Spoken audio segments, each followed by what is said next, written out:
Imagine standing in the dusty streets of Edo, the air thick with the scent of cherry blossoms and impending doom, as a loyal samurai kneels before his executioner. Not a foreign invader, but his own kin. What if the blade that severed his head wasn't wielded by enemies, but by the very clan he swore to protect? This is the harrowing tale of Kenjiro Tokugawa, a forgotten samurai whose brutal beheading in 1868 epitomized the tragic betrayal at the heart of Japan's seismic shift from feudal tradition to modern empire.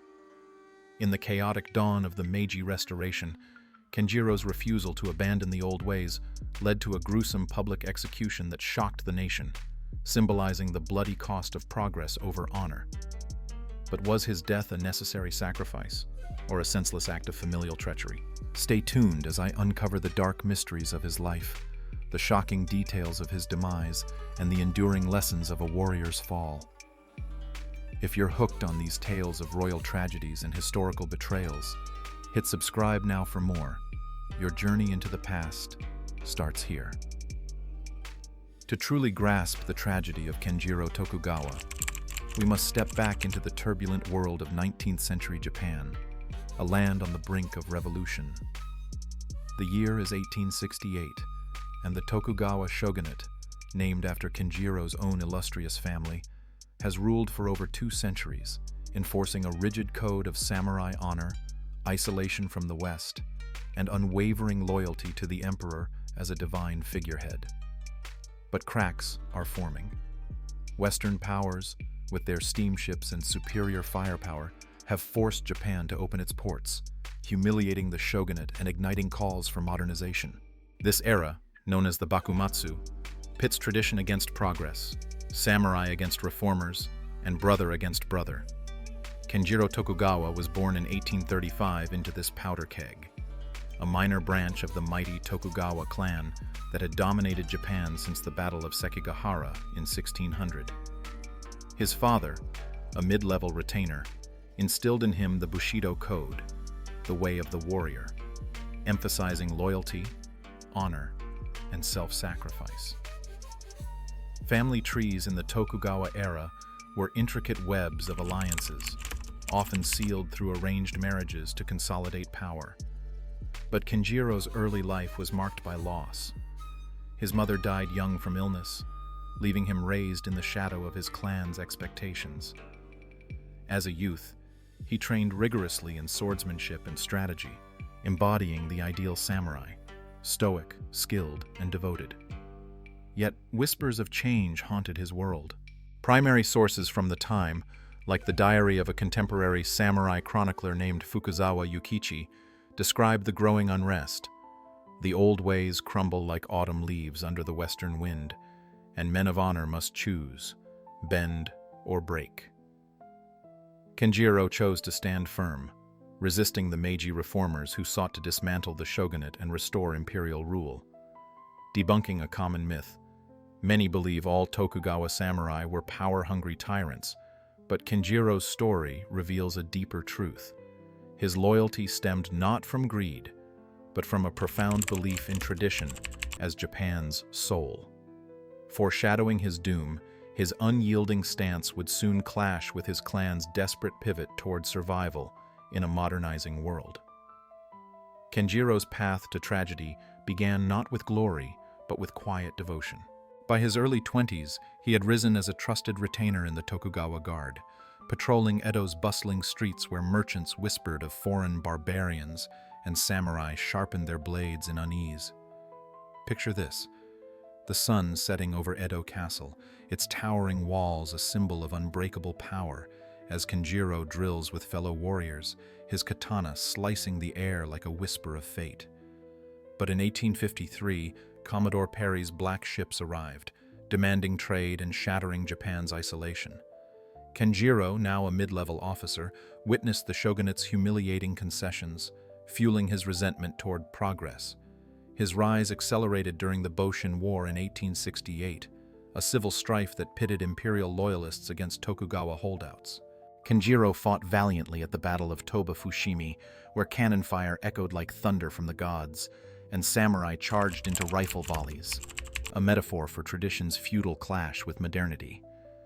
Eyewitness accounts from imperial soldier journals describe the chaos. The Tokugawa men fought like demons, their blades flashing against our guns, but honor alone cannot stop bullets. Kenjiro survived, earning commendations for bravery, but his clan's defeat loomed. The turning point came in Edo, renamed Tokyo under Meiji rule. As the shogunate crumbled, Kenjiro refused to surrender his sword, a symbol of samurai status, and openly criticized the new regime's Western reforms, like abolishing the feudal system. This defiance isolated him. Even his cousins, fearing execution or exile, urged him to adapt. But Kenjiro's letters, preserved in Meiji-era archives, reveal his inner turmoil. To betray the old ways is to betray my soul. Better death than dishonor. His actions escalated when he joined a small resistance cell, plotting to sabotage imperial supply lines. Betrayed by a clansman seeking favor, Kenjiro was captured in a midnight raid, his home ransacked as guards dragged him into the night. The political fallout was immense. His arrest symbolized the Tokugawa clan's purge of traditionalists to appease the emperor. It deepened Japan's divide, accelerating reforms that ended the samurai era. But it gets worse. Imprisoned in a damp cell, Kenjiro endured interrogations, his body bruised, but spirit unbroken. As I delve deeper into these events, it's clear his story isn't just personal tragedy. It's the death knell of an ancient code. The climax of Kenjiro's story unfolded on a crisp autumn morning in 1868, in a public square in Edo, where crowds gathered like storm clouds, murmuring in hushed horror.